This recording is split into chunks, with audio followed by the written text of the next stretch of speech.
Honorable Minister for Water Resources, Shri Gajendra Singh Shekhawat ji, Honorable Minister for New and Renewable Energy, Shri Bhagwant Kuba,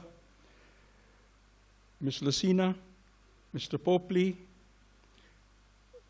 my former boss and very dear friend and mentor, Shri Anil Razdan, my dear friend, Dr. Popley, Dr. Anil Garg, and the many friends I have here. I recognize Ms. Gauri Singh from the International Renewable Energy Agency, Dr. V.K. Garg, Barbara Buchner, many, many people. Thank you all for being here. It's a pleasure to be back here again. And as we get together to discuss what is happening, what needs to happen in the world of renewable energy technologies, the first thing, sir, that I want to focus on is that the past years have been good for renewable energy. They've been good from an efficiency point of view. We have seen in the solar area that the module efficiency was something like 15% at the turn of this decade in 2010 or so. And today, you can find modules of 21% plus in the market. I think in the lab, we are at about 23%. This is for cells and modules alone. This is without the concentration, without the bifacials, etc. Similarly, in the area of wind energy, I was looking at a metric. It's difficult to find a metric, but supposing you take the capacity utilization factor. If you look at the capacity utilization factor in this country itself,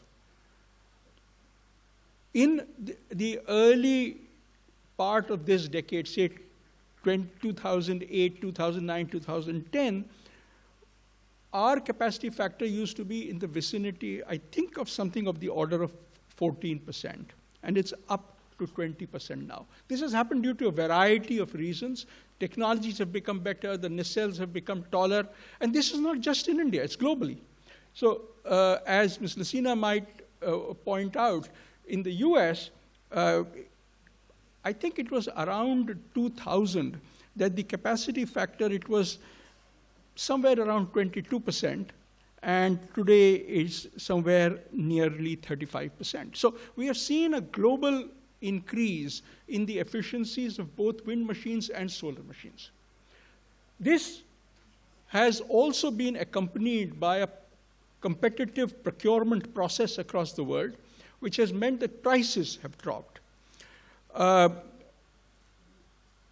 What this has resulted in is that the share of renewables in the overall energy mix, not just electricity, in the energy mix has increased.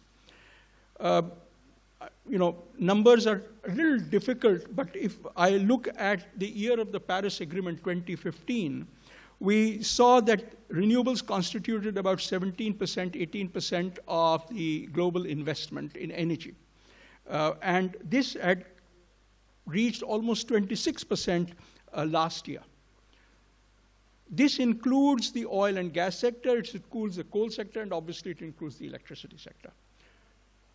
The short point I want to focus on is that because of increasing efficiencies, because of competitive procurement, and because of a global need to meet the energy needs of people, and to move away from fossil fuel-based CO2 emitting technologies to non-CO2 emitting technologies, we have seen this large change come about.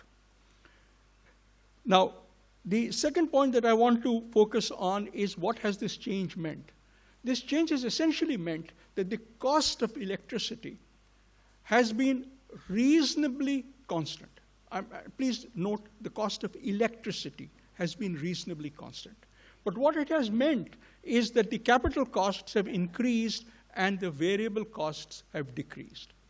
This has implied that as far as investments are concerned, there is a greater risk for investments to fail if a particular project fails.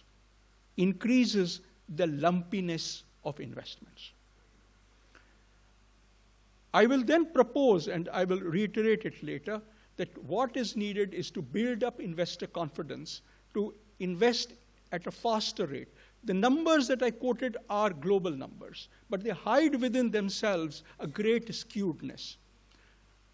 The solar sector, which I represent, last year the global investments was something like $200 billion.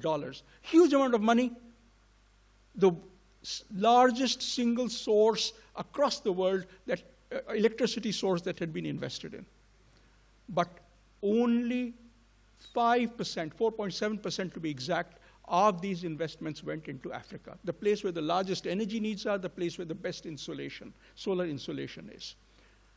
This suggests that we need to correct the kinds of skewedness that is occurring even while globally both investments are rising and efficiencies are rising. The third and last point I want to focus on is what about sectors where we cannot move to electricity? Yes, in urban mobility, whether it is cars or two-wheelers or three-wheelers, we move to electricity. But what happens in other sectors where we can't?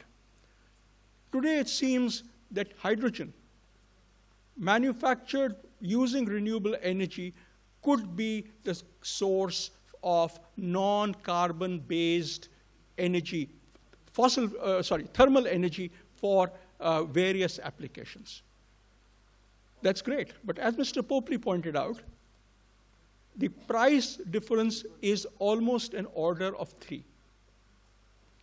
We use hydrogen, we use it in the refinery and the fertilizer sectors, but we will need to use it in the steel sectors, in the cement sector, in the petrochemical sector, and so on. This implies that technology development there now becomes important. We need to focus on electrolyzers to produce hydrogen.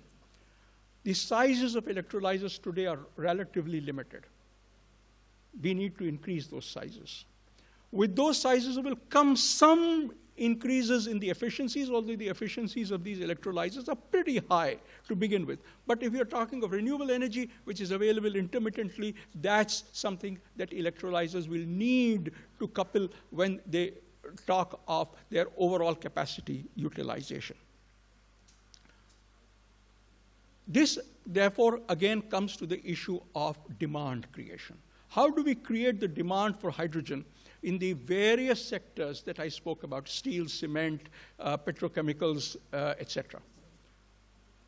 It is important that these sectors are encouraged to use more and more hydrogen. That, in turn, will drive all of us to develop the kinds of technologies that are both more efficient and less costly. There are various blueprints from various organizations in this room which talk about how the price reductions can occur. I think we need to focus on that. I would like to end by reiterating the point that I made earlier. What is needed is to bring investment into those parts of the world, into those sectors where it is not coming in right now. I believe that guarantees to give confidence to investors are most important. And believe you me, nothing would please me more than to see the bilateral and multilateral world focusing more and more on guarantees as the time goes by in order to crowd in the private sector investment into new technologies, new applications, and new users. Thank you all very, very much.